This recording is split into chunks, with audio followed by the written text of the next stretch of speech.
Hi to everyone coming in. Good afternoon, evening, depending on where you are, morning, I guess, depending really on where you are.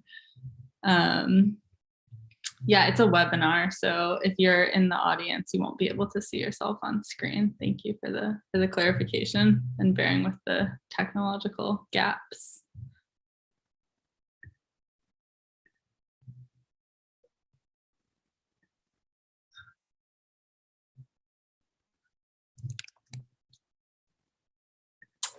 I think we can go ahead and get started. Welcome.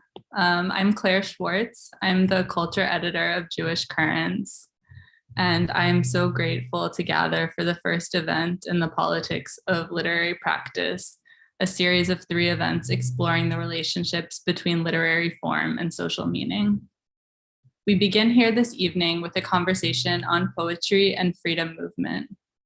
Where freedom names the horizon of a radically restructured world, the language of freedom has also been used to authorize the endurance and expansion of empire.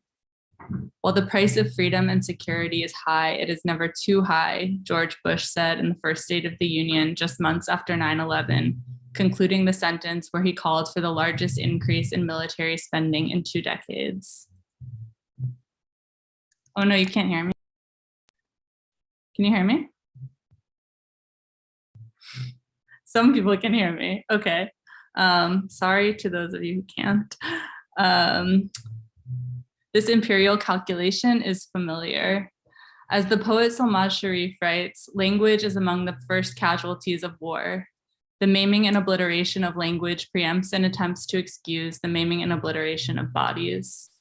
If, as the poet Dion Brand says, poetry happens in the heat of meaning making, poetry's major proposition is that it will turn language over, that it intends to reorganize how a thing is thought or may be thought, then I think poetry might have something to say to the brutal constrictions of the carceral imagination, which is the infrastructure of our carceral reality. Without imbuing some innate indelible quality to poetry writ large, as Zaina Al-Suus reminds us, T.S. Eliot and June Jordan were not doing the same thing. I feel very lucky to welcome 3 poets, Zaina Al-Suus, Dr. Alexis Pauline Gumbs, and Mumtaza Mehri, whose work reminds me of the possibilities of expansive kinships and widening futures. Zaina Al-Suus is an organizer and popular educator in Miami and the author of A Theory of Birds.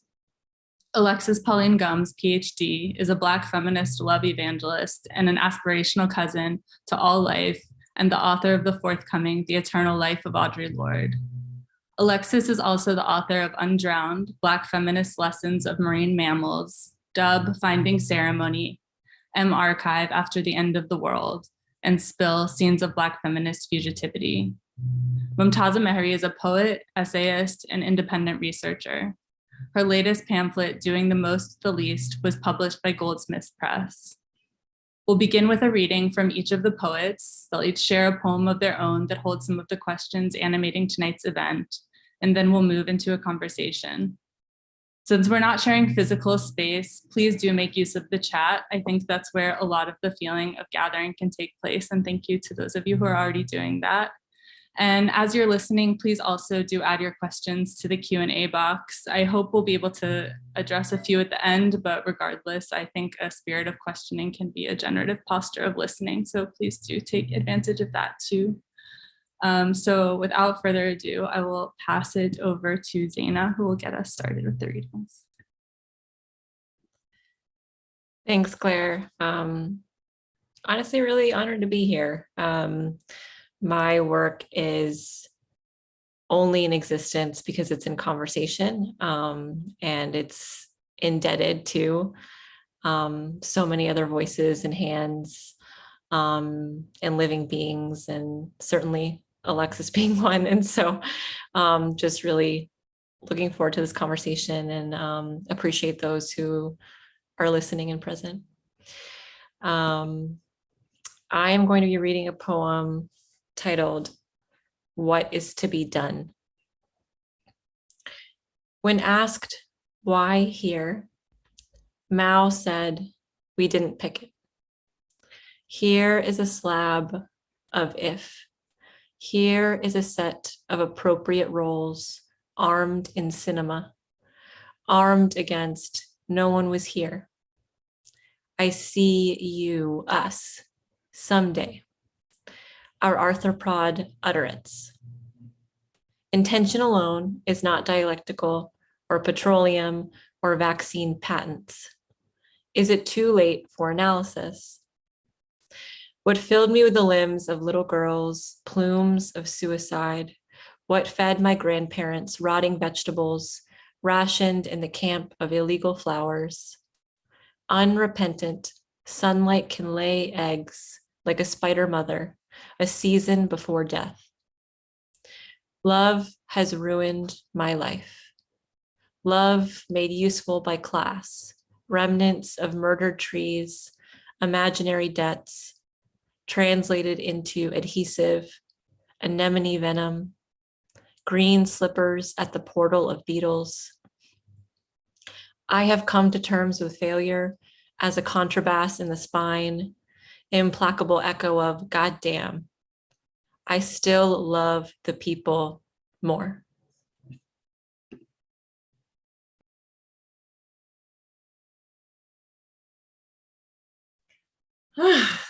Wow.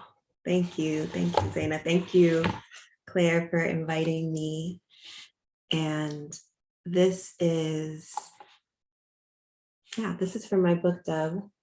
You see, I had a lot of options. I finally chose one. We told you a circle, preferably blessed by a grove of trees, ideally next to a major body of water. So the ground, while temporary, knows roots. So the water, though always moving, has depth for what we doing. If you have hands, find a way to hold hands. If you have eyes, use them to look at each other with love as close to the beginning as possible. Bring your folks, that would be us, the beyond bodied, as if we have nothing to do but work for you. Really, we are nothing but the work you still have yet to do. Don't forget that. If you want, strategically time yourselves to meet the sun or the moon or smaller lights like candles or the smiles of children, or do it at a time when people are remembering love, or do it at a time when people have done this before, or do it in a place where enough people have cried that you feel it, a major body of water in the air, or in a place where people have been brave and burned with their belief in change, or in a stolen place among the many stolen places that will not keep, or just a place comfortable enough that there will be old people and children. Remember, food or the promise of food, or no one will come, not even us. A circle. You can choose a number like 9 or 21 or 7, but accept the number that arrived. It will be good in some cases to have people you have known a while, in some cases to have people you don't know at all, and sometimes it will just be you, the you becoming, the you been, the you lust for, the you blaming, the you need, the you have, the you haven't thanked yet, and the you before and after that, meaning us. However, the gathering will be there. It's enough. Hi, everyone. It's a pleasure to be here. These two poems that I'm going to be reading were written between the summer of 2020 and last month. And yeah, I hope to talk about them a little bit more, but mostly they've been attempts to sort of stretch the form and work within its constraints and to render it as overwhelmed as I felt at that time and as I still feel. Vertigo. I tried to survive it within it. I wrote about it within it. I disowned it within it. I could not leave or transcend or perfect my transcendence. I could only live the dangling attempt. I could only attempt to live. a comparative history of fire. A flame, a flush, whole hearts aflutter, we are ravishingly undone, cleansed with new meaning, if only for this moment, if only for ourselves. Hope snatching and Dottie Bookman's prayer, a boy, a girl can dream. We are liquid limbed, sparking the ground under our feet, bathing in the bathos between digital mornings and bookmarked recipes. Neither meme nor mammy, our sisters are slick braided and afoot. Zulis of the ends, of the endless. Tart taste of summer swells their tongues, they pose with the fresh carcass of a police car. Wish you were here, riot as postcard, as historical post date, bury your demands as soon as they are made, post haste. Flame caster Fatimans, we mourn who you have had to be. Teach the poets what poetry is, what it could be.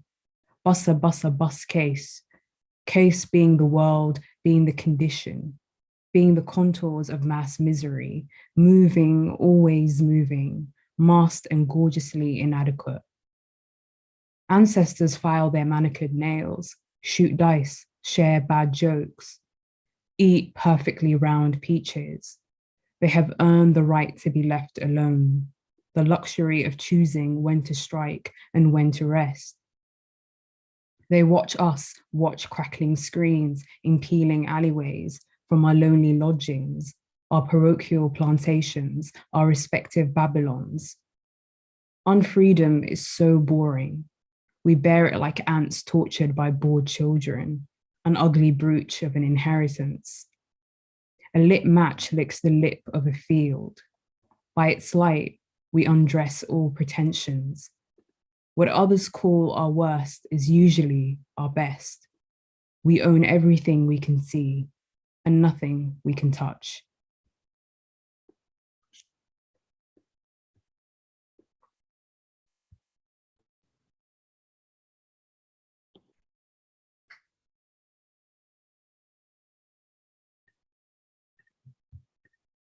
Wow, thank you all for those readings. That was so beautiful. And I think there's so much language and questions to pull from and to move through throughout the conversation. So I hope we can return to those poems as we speak tonight. Alexis, I'm holding your words, or do it at a time when people are remembering love. And I wanted to maybe begin by thinking together a little bit about the relationship between time and freedom. When I think about your work, I think about the ways that each of you is engaged with various formal archival practices, various forms of archival practices, which I think is to say I find in your work a relationship to company who you understand yourselves to be alongside, that doesn't concede to the linear ordering or geographies of containment that capital H history ascribes. And I'm thinking of this alongside something that Jackie Wang wrote, and I'll just read a little bit. But Jackie said, "For some time, I've been thinking about how to convey the message of police and prison abolition to you. But I know that as a poet, it is not my job to win you over with a persuasive argument, but to impart to you a vibrational experience that is capable of awakening the desire of another world. Our bodies are not closed loops. We hold each other and keep each other in time by marching, singing, embracing, breathing. We synchronize our tempos so we can find the rhythm through the urge to live that can be expressed collectively. And in this way, we set the world in motion. In this way, poets become timekeepers of the revolution." So I'm just wondering maybe if you could talk a little bit about how you think about questions of time and accompaniment as they relate to your poetic practice, and to borrow from Robin Kelly, freedom dreams.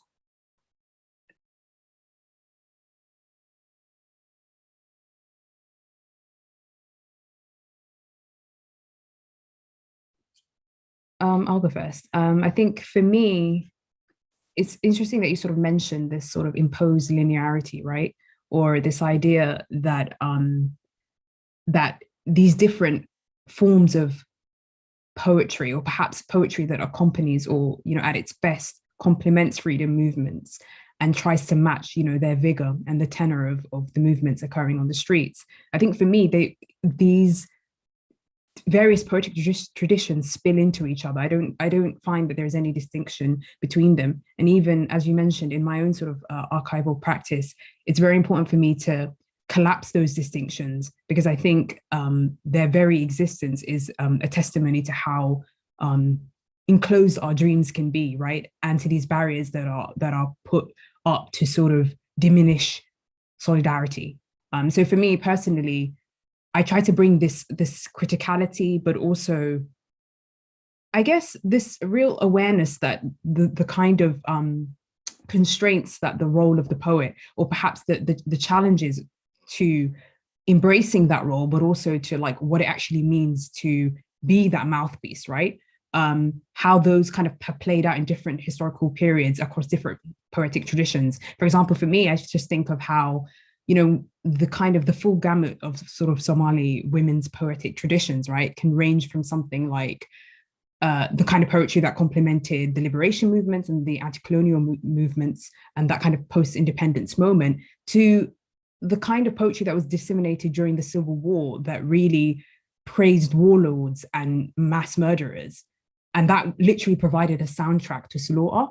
And I just think of how even within a space like that, where I can sort of like be hemmed in by my own feelings of like nostalgia and sort of like nationalist fervor, I may also be missing out on the fact that poetry is never a neutral position. It's never a neutral vocation, and across time. And that's always been a thing. And that the role of the poet itself is one that, emerges as a class as well. Like, the poet as belonging to this class that kept the company and patronage of like kings and priests and national leaders and dictators, and how even the idea of the national poet, buried in these tombs, elaborate tombs, with all the pomp and, circumstance of like royalty, and just like the role of the poet in cementing national myths as well. So I just think for me, I try to think of linearity as another imposition that curtails the imagination, not just in terms of like how I see my own poetry, but also how I understand my own sort of feelings about being a poet, my own sort of the times I come up against these limitations that make me feel like, it's not so much being a representative of a movement, right? But in a way, recuperating it, being involved in its recuperation, into its cooptation. So I try to kind of be mindful that like keeping the field of criticality as open as possible, so that I can be aware of those moments, so that I can try and identify them in my own time.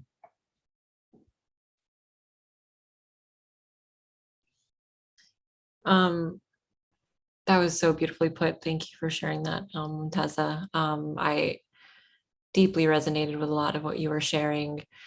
I think for me, someone who's been really important to my way of thinking about the role of the poet is Stuart Hall, and his thinking about the conjuncture. And so in thinking about, I want to answer the question, where do you see yourself in the order of things? Not only in terms of where you would like us to be, but in the world as is all around you, with as much specificity as possible. And so I think thinking about, not only what is the content being evoked on the page, and what we might want to align ourselves, from a place of a romantic understanding of ourselves, but really making an assessment and having an analysis about where we are in relation to what is moving, the forces in play, the contradictions in play, the way people are forging their needs, forging relations. And so these are the questions I'm very intrigued by. And for me, in the poem that I read, I evoke Lenin writing this pamphlet, 15, 16 years before the Bolshevik Revolution, and Mao as well. Not necessarily because I think of myself as dogmatically, emphatically aligned with everything that they've ever written, but I was curious to think through what were the questions in their particular set of conditions that they were trying to answer under political despair, political duress, a lack of clarity as to what was to come, a lack of clarity as to what could be won. And I think for me, really thinking about that question, what if love for the people was a ruthless rigor and groundedness, a ruthless commitment to believing we must do better, that we can win, right? Instead of simply feeling satisfied to communicate and articulate a position, a political position, right? To simply communicate that I am correct and that's enough for me. And so for me, it's I'm much more interested in when I think of time and who I align myself with, it's really around the set of questions that they were trying to answer for the sake of what, and ultimately, I hope for the sake of the emancipation of humanity, of the people. Yeah, I love what you both are saying. And I start from that place of loving the people. And I think that it is reflected in the way that Stuart Hall theorizes the conjecture, the way that the question for me is, can we be together? And for me, the answer that I see in all these multiple forms of oppression, the answer that I see in capitalism as an answer, it says, no, we can't be together because you have to work. That's capitalist time. No, we can't be together. Occupation says, no, we can't be together. Displacement says, no, we can't be together. It's a no, no, no, no, no. And to me, the function of poetry, my commitment to poetry is yes. Yes, we can be together. And maybe that is a ruthless love. It's like, yes, we can be together. You know, in the case of my archival practice, yes, we can be together across death. Yes, we can be together across the attempt at distancing me from my ancestors as a descendant of people who survived the Middle Passage. Yes, I can still be with them. Yes, you know, like that's the insisting yes. And then there's the other questions that come with that, which is how? And I agree that a poem can be a ceremony for that, one of the ceremonies for that. I don't think I would practice poetry if I didn't already believe that, yes, though. And that possibility is something that I don't think my poetry is just saying, yes, it is possible. It's an experiment. Did it happen? Like, did it happen, right? So this particular poem I read is actually about the idea of being together, but I think that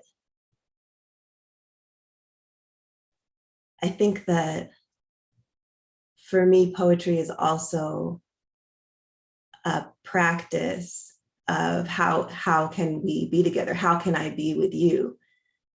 And can we be together? And can I be present? Are linked questions that poetry is what provides a space of practice. It's infinitely possible, right? Like I can practice poetry as much as I want. You all might not read all those poems, but you know, that practice is accessible to me.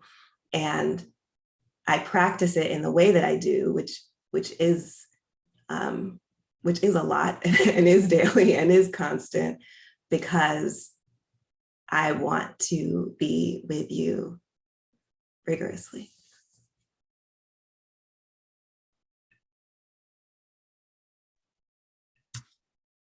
Yeah, I mean, there's so much to think with in all of what you've said. I think I'm holding these threads of Mumtaza saying, poetry is never neutral, and also pointing us to the ways that being a poet can be itself a classed position, and not always one that's clear, I don't think, but there are ways that there can be a relationship between poetry and class, and that part of the kind of rigorous commitment to the people that Zaina pointed us to is interrogating that position.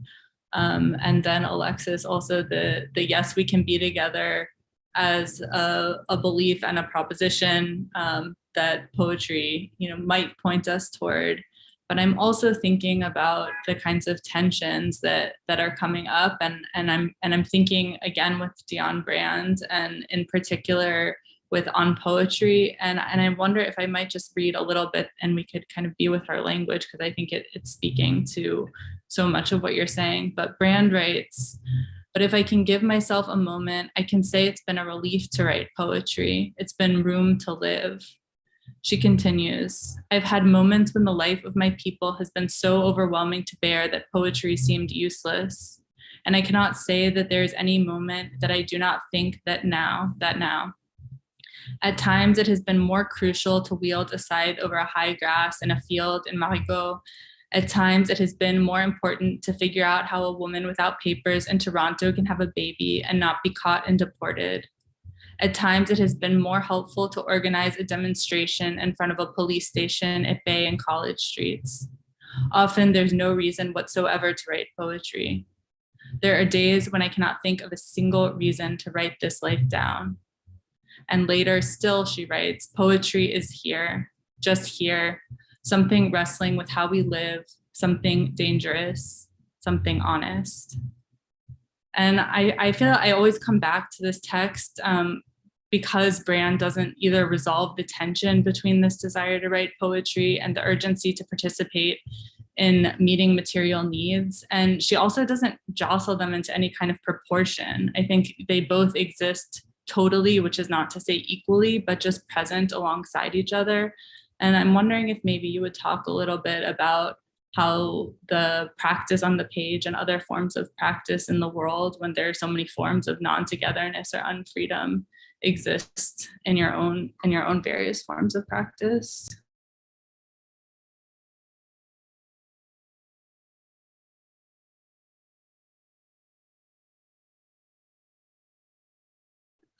Yeah, that Dionne Brand extract, I think I've read it before, but I never really I've never really gotten over how exactly she phrases the perhaps the inability to resolve that tension, right? And it's a tension that I think it's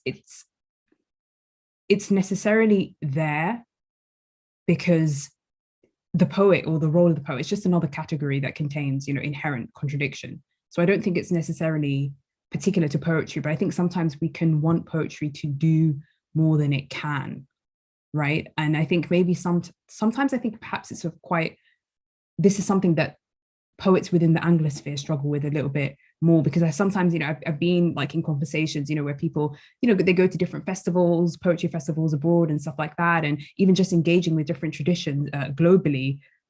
There's this feeling of, well, poetry matters elsewhere, right? Like it's a life or death thing elsewhere. And I think in some ways, because the position itself, because is undermined by so much of the credentialization and the professionalization that affects the arts at large, I think sometimes there's this feeling of being cloistered within the academy, or like alternative spaces, or perhaps spaces where there is an interest in poetry, but it somehow goes right over the head of like the very subject or sort of like the people that it speaks to, or that it feels deeply embedded in, right? So I think that's something that I don't think is necessarily only applies to poets. I think it's something that very much is tapped into how disengaged we are from ourselves, and how disengaged we are from the community at large, and how it's very hard to sort of like write something, particularly even if you are from certain communities, to write something that, speaks to this deep desire to connect with your community, but then to have it, without middlemen, just speak to them within a environment that is accessible, right, to and also in a way that they can also engage with it. So it's hard to kind of find that sort of bi-directional tenor between the poet and the people. And also, I think there is a sense that I think in general, this idea that, you know, sometimes that kind of poetry or movement poetry does get accused of being a bit didactic. And there is something about that charge of being uncomplicated that I think really does make you, I think for me personally, can sometimes be quite stultifying personally, because sometimes you're not writing poems to sort of like change minds, you're writing them to bolster spirits, right? And sometimes it's just your own spirit. So there is that selfish impulse as well. But even a deep love for the people, like this mass, this amorphous mass of the people, that itself can be complicated. Poems can, I think, crystallize contradictions in very real, like cogent ways. And I think you can even have, you know, a poem that's it's you know, its wellspring is this love, but it's also this willingness to grapple with contradiction and the incoherence of some of these categories that are, you know, that sort of we find ourselves in, but also the very incoherence of our own subject positions as people who may not want to be at certain readings. We may not want to be in certain spaces. We may not want to be reading this poem in front of this set of people, but we have to try and get our work out there in some way. And I think I'm speaking more about the poetry market here rather than poetry, you know, the concept, right? But I think it's really because of that entanglement between poetry as a vocation, as a impulse, as a, I would, for me personally, as a spiritual practice, but also as a market, because that's what it is at the same time. There is always this, you're always surrounded by and immersed in the economics of poetry or poetry land or whatever. And I think that's the space that people can spend the rest of their lives trying to reconcile. And I don't think that it's something we should be beating ourselves up with, because I think so many people, that's just called having a job today, right? That's just called like trying to make art under capitalism. And we can write anti-capitalist poems, but we're within capitalism, you know, and we can't sort of exceed our condition. We can only imagine beyond it and be really the backup dancers to the people who are working to end that condition.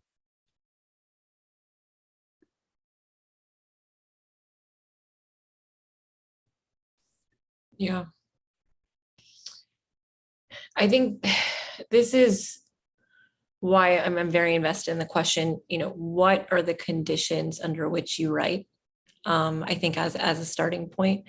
And I think we oftentimes, you know, as others have asked me this question, struggle to answer, because I think we want to separate poetry as the concept and poetry as exists in social reality. For me, it's not extremely useful to create that distinction. And so if we are social beings under a certain social reality, it's much more useful for me to ask the question, why does poetry need to be special? You know, why do we need to have a sort of specialized category for people who might have some relationship to poetry? And I think, you know, where the place that I go to is to be realistic that the state apparatus under which we live monetizes and operationalizes humiliation and despair. Humiliation, despair are incredibly useful for capitalists to wield.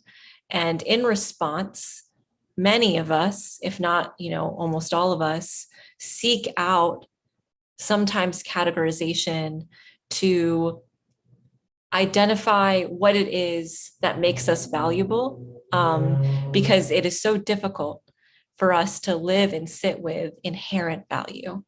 Simply existing, simply by you existing, you have value. That is a concept that is difficult for us to sit with because of our socialization under this set of social conditions. And so one might think, I need to say I am a poet because then I have something that is mine, that is coherent, that is recognizable.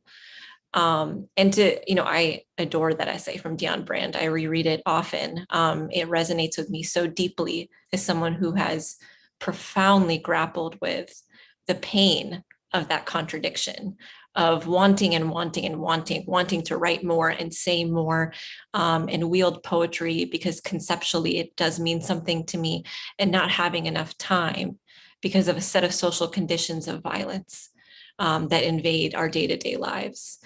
And I mean, to make it even more concrete, people I adore, people I love and respect will often say to me, oh, are you writing? And what they mean is, are you working on a second book? Are you publishing? Because I can say, I'm writing all the time.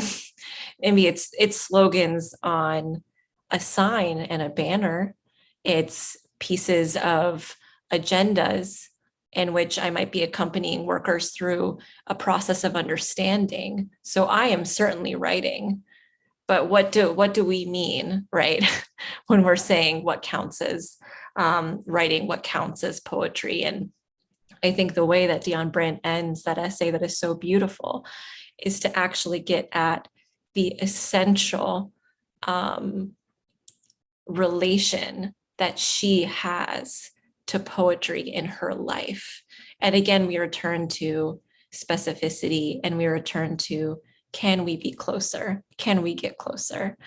And so, I think the last thing I'll say is, again, echoing and referencing Stuart Hall and invoking Stuart Hall's idea of the conjuncture, it is not only our role to understand and look around us and say, what is happening around us?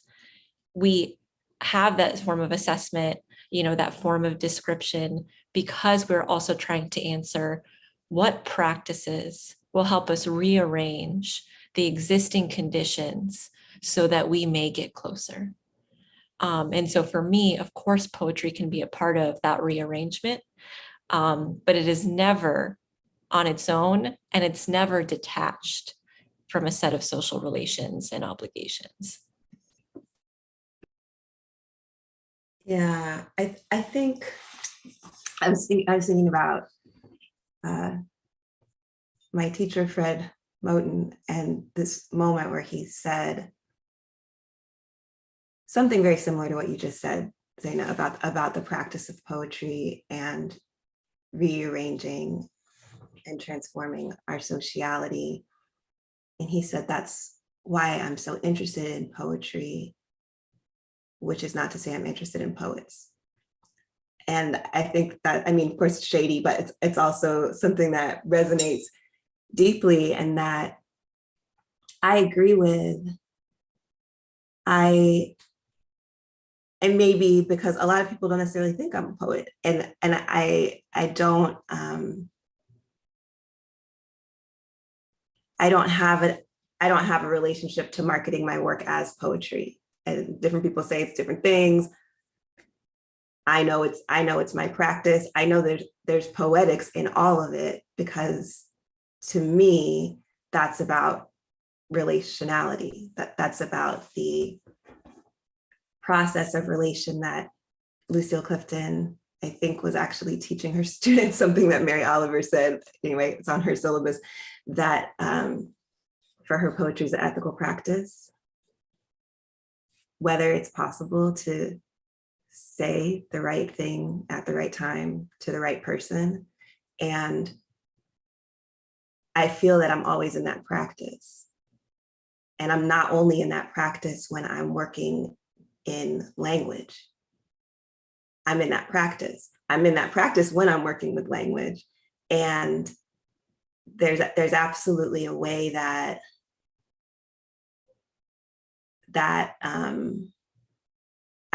I value that, but I don't see it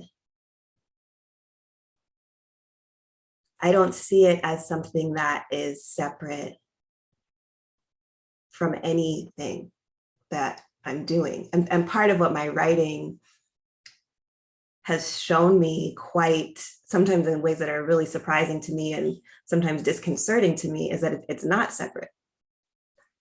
I write every single day. Almost every day, something happens where I'm like, but I was just writing about that. Like it's so in some ways it's like feels really odd. In some ways it's like, well, of course you're writing about this is your life, you're obsessed with it. But I think that the intentionality, the desire, the willingness to be unsure in relationship, in practice, in relationship is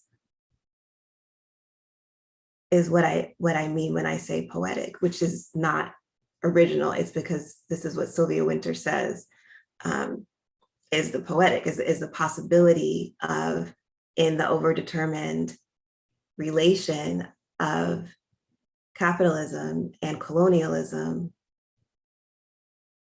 she defines the poetic as the fact that our actual relation exceeds that. And the attempt to be with that in some form, and in her case, she does not only mean the form of writing, but to be with that in some form, that's the poetic. So to me, that's what I'm committed to, that's what I'm doing. Now, I really don't know if self-identified poets think that I'm one of them. I'm getting some messages that they're like, this is not what we do. So, like that, and that's okay. And I definitely feel certain forms of self-definition are useful and strategic in different moments, and having a job is useful, and purporting to be an expert in things is useful too. It's made necessary within this sociality, but I insist that it's not actually necessary for me to be separate from myself. It's not actually honest for me to say that the only part that's poetry is the part where I sit there and I'm moving the words around, or I'm repeating the word you, or it is a part of it, but it's not the thing, right? Poetic for me is a descriptor that's so much larger than that. And so with Dion Brand's essay, I think that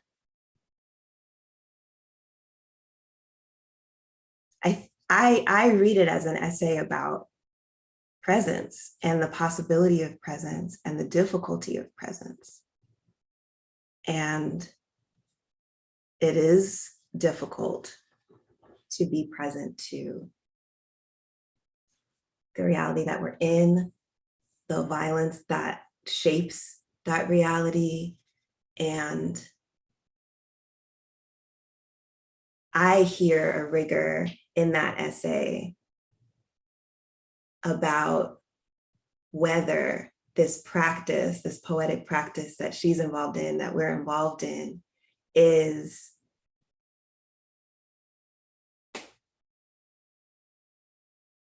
an escapist practice or impulse, or if it is a practice of being present with. And it is both in my practice. I mean, I'm not saying like everything I write and just powerfully be like, I don't have any escapism going on. I'm not trying to feel better about stuff. Like that would be completely disingenuous. But that to me is the rigor. Often my poetic question for myself in the beginning of the day is, Toni Cade Bambara's question: what are you pretending not to know today?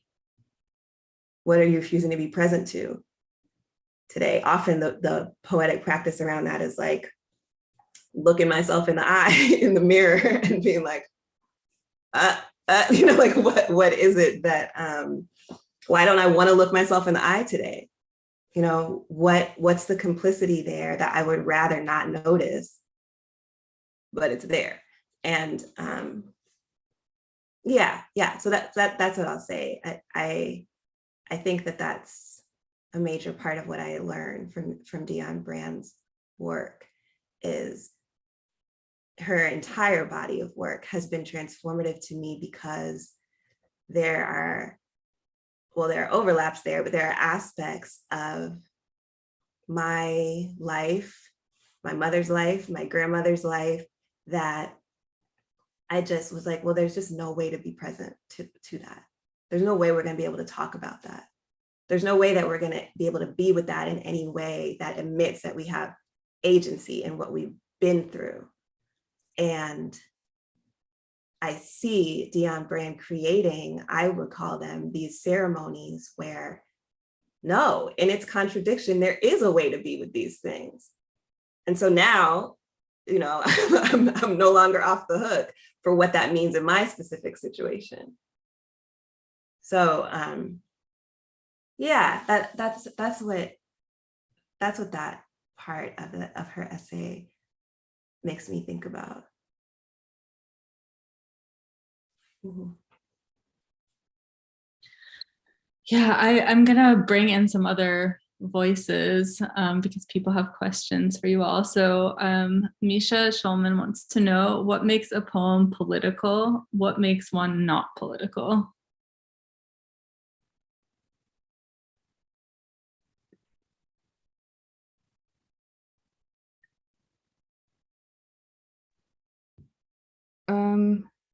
Yeah, I mean, that's an interesting question. I think what makes a poem political, I think the very designation of, you know, political poetry itself is quite particular to this part of the world. I think across the world, there are many sort of like various poetic traditions that it's kind of taken for granted that there is some at least base level engagement with the political realities, or regardless of how perhaps, you know, the politics itself may be quite reactionary in certain ways, there is still this idea of having to speak to moments of tumult or turmoil. So I think this is a designation that I think speaks to this sort of, again, kind of historical role that the poet has had in sort of like the Western imagination. And I think a lot of the time what's deemed political is that it's speaking to anything that sort of like structurally critiques or perhaps speaks from the margins, from the below. And I think that gets deemed as political simply as a way to sort of not just ghettoize it, you know, under that term, but also in a way to kind of to diminish the inherent political nature of poetry that seems, you know, at surface level is apolitical, or is perhaps quite in its formal commitments or its political commitments is quite conservative. So I think it's a form of protection, or it's a form of, I think, you know, that the language of deeming something as, you know, political poetry or somebody as a political poet, I think is more of an act that is protecting or sort of like hedging around other poets, right? Or other forms of poetry that are more in line with the status quo. It sort of like pathologizes one form of poetry and normalizes the other. And I think for me, a political poem, I don't believe in those distinctions, but I think I know when I read something that makes me think of, you know, Fanon's formulation of like the zone of what he called the zone of occult instability, which is, you know, that moment, he characterized that as that moment when the native poet realizes their estrangement from the masses, and, you know, resolutely goes forward and joins and dwells in that zone of occult instability, where you're sort of led by the people and into a field where everything is called into question. So for me, it's like if something kind of hums or vibrates with that instability, I think it's doing something interesting politically, but I don't call it a political poem.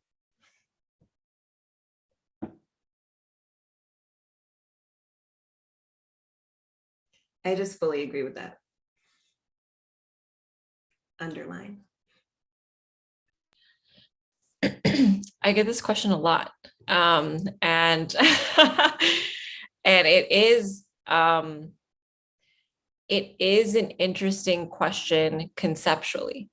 I think what I would often offer is ultimately it is a meaningless categorization, and it's meaningless in my interpretation, in that to label something on its face as political or non-political, one might assume that it's maybe in relation to its content, and that it has content that articulates something that could be read as political. But what is the actual impact of the poem itself? Is the poem itself making a politics happen? Is the poem itself shifting some set of political conditions? Is the poem simply the poet's opportunity to articulate a position of any type of position that exists in a political reality? And so then all of these other questions emerge.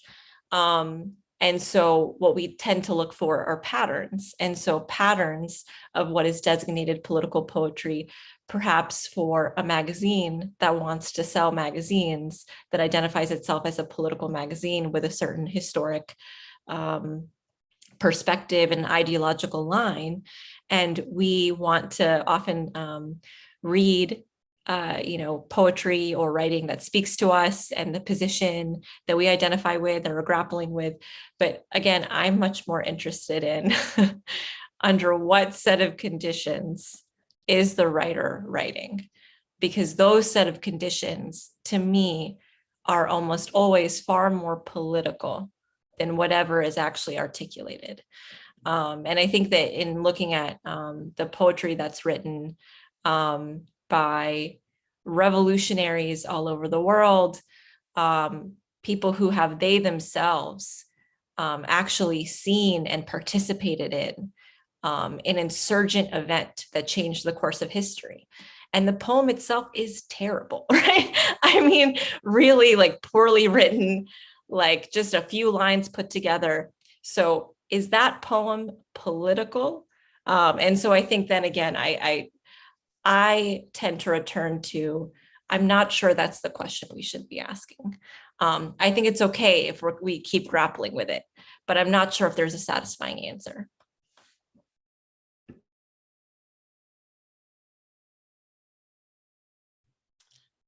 We just have a couple of minutes left. And so I wanted to ask if there are any questions that you have for each other, or any kind of thoughts toward each other's work that you might want to offer by way of closing, or just lines or words that you're holding as we move into the rest of the evening.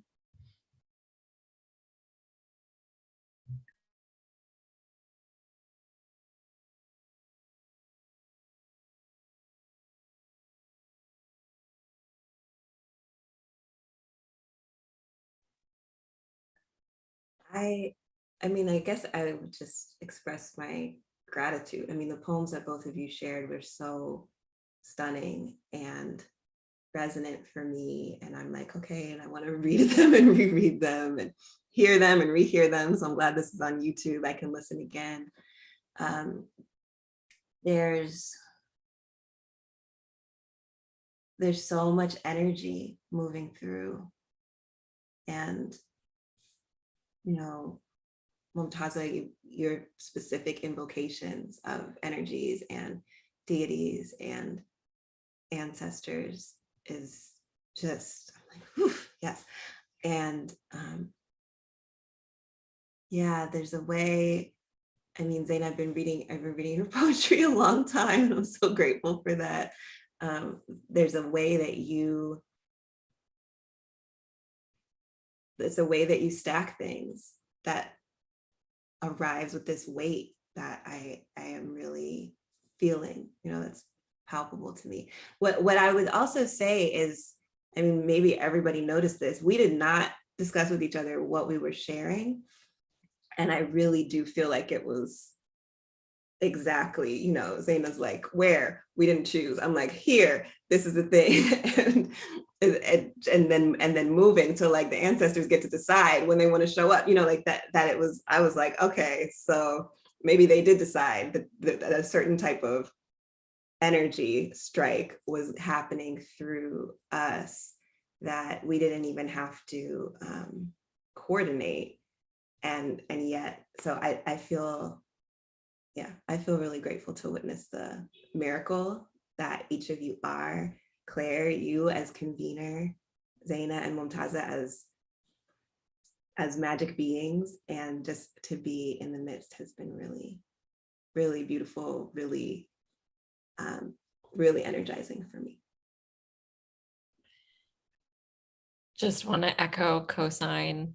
Thank you all so much. This was so generative and inspiring for me. Both of your work. I've been reading more Paulo Freire recently, and this phrase from him, the non-conclusion of being. And I felt that in your poetics, how we produce and reproduce ourselves, in spite of, among. Just want to say thank you all so much. Yeah, likewise. I'm learning so much from you, and I have learned so much from your work in the past as well. And as someone who was like really young when they sort of like fell into poetry, and sort of the kind of person that as a teenager was reading like Mayakovsky and just, writing that, a line is a lit fuse, and thinking like, damn, like I wish that was real, with all my heart. But trying to reconcile and trying to really understand what it means to destroy all that divides us from community, from communion, from what we've been trained to escape, is a work that I think is necessarily collective, and it's work that, it does involve collapsing distinctions, collapsing boundaries, collapsing the lyric I. And I think work like the work that you put out into the world and what you share is so important in sort of in illuminating that path for others. And, I can only hope to, I guess, contribute to that, not to clarify, but perhaps to just light the path forwards in this kind of light, in this kind of absence of collectivity that is imposed on us, right? And I think poetry is something that, we truly believe in. I don't think there's anyone who writes poetry that doesn't believe in it. I think that's just a cop-out. It's a cynical sort of act of self-protection. But I think I do believe in the ability of the poet to sort of overcome political inertia, to overcome defeat, to bear responsibility. I mean, it's easy to bear witness and get, congratulated and rewarded for bearing witness, but bearing responsibility is a different thing entirely. And I think that's something we can only do together. And I think poets have their own special role in that. So. Well, thank you all so much. I'm really going to be sitting with the conjunctural moment of this particular conversation and thinking toward the rearrangements that all of your work points us to. So very grateful to you and to everyone for being here, and wishing you all a good rest of your evening.